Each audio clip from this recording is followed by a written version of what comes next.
Step 4 for your Mondrian square project.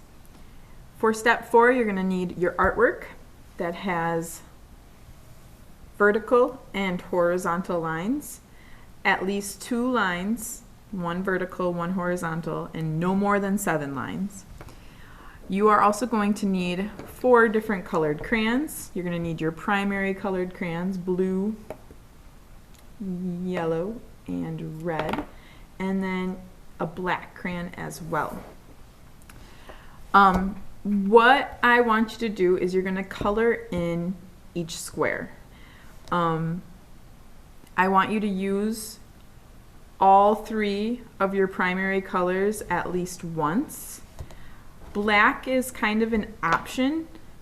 If you are someone who just traced 2 lines, 1 vertical, 1 horizontal, you're only going to have 4 squares. So that leaves a space for a yellow, a blue, and a red. And then I also want you just to have 1 square that's white. So hopefully that makes sense. I'll explain more in class. But if you have a lot of squares, again, I still need to see at least 1 square red, 1 square blue, 1 square yellow, and then it's optional if you want to use the black or not. But I also need to see 1 square white. So, coloring. You choose where you want your colors to be. This is your composition, your design. So again, moving your paper around to make it easy for you, doing your best to stay in the line of that square and making that square as solid as you can. When I color, I like to do the edges first, and I like to move my paper around.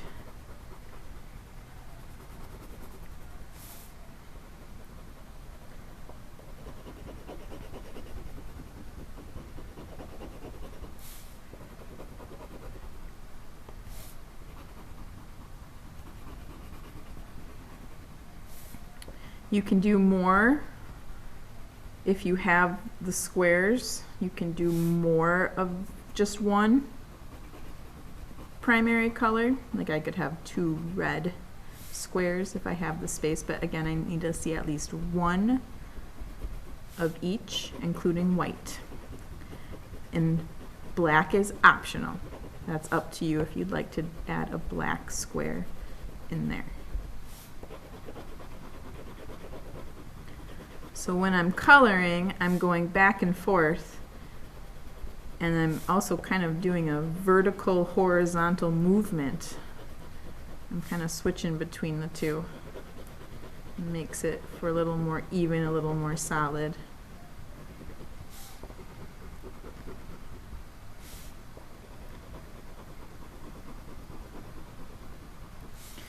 You know, with crayons, it's not going to be super solid because of the wax, but as best you can.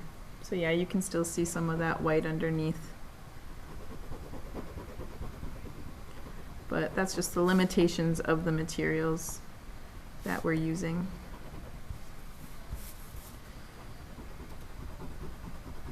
For today.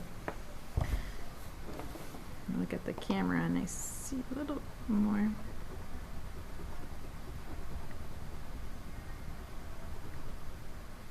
Okay, so I have one red square. Keep picking the spot. All right, I am going to take my blue and I'm going to decide where I want my blue square to be. Your choice. I want to go right here. So again, doing your edges first.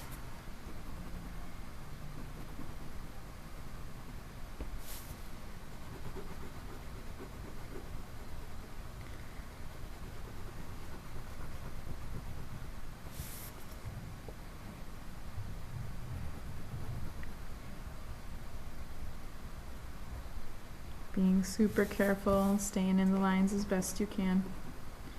Controlling your coloring.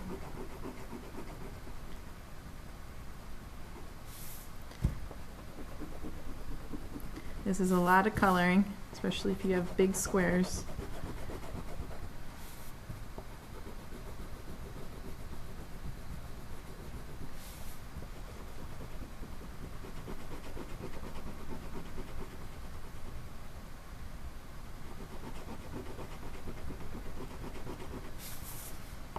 And give your arm a little workout. Always feel free to take a break if you need it.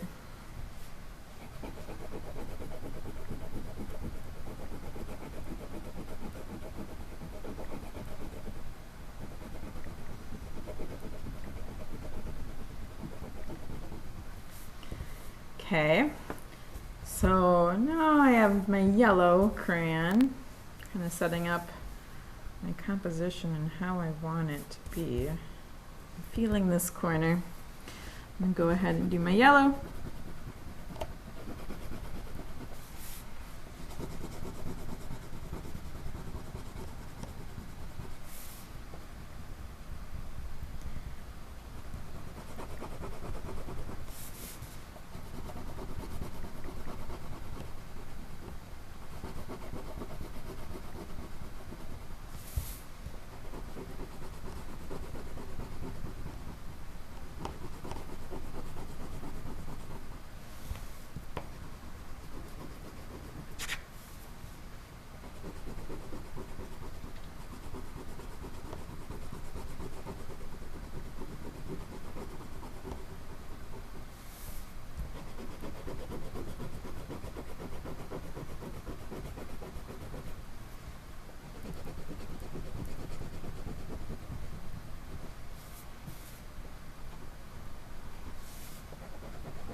Okay, so I have one of each, and I have at least one white, so I got my requirements. Again, option if you'd like to fill in a square black. That is up to you. I'm gonna go ahead and do it, but yep, I need to see at least one red, one blue, one yellow, and one white.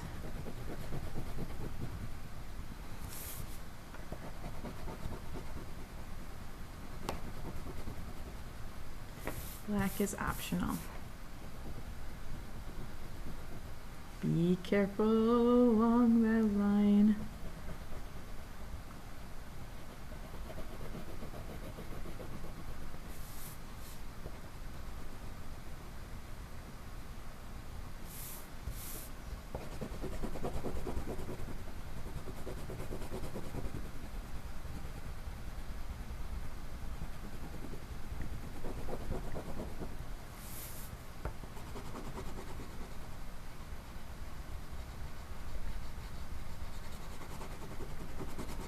Try to do a back and forth movement, horizontal, vertical line movement with your crayons, with coloring your crayons.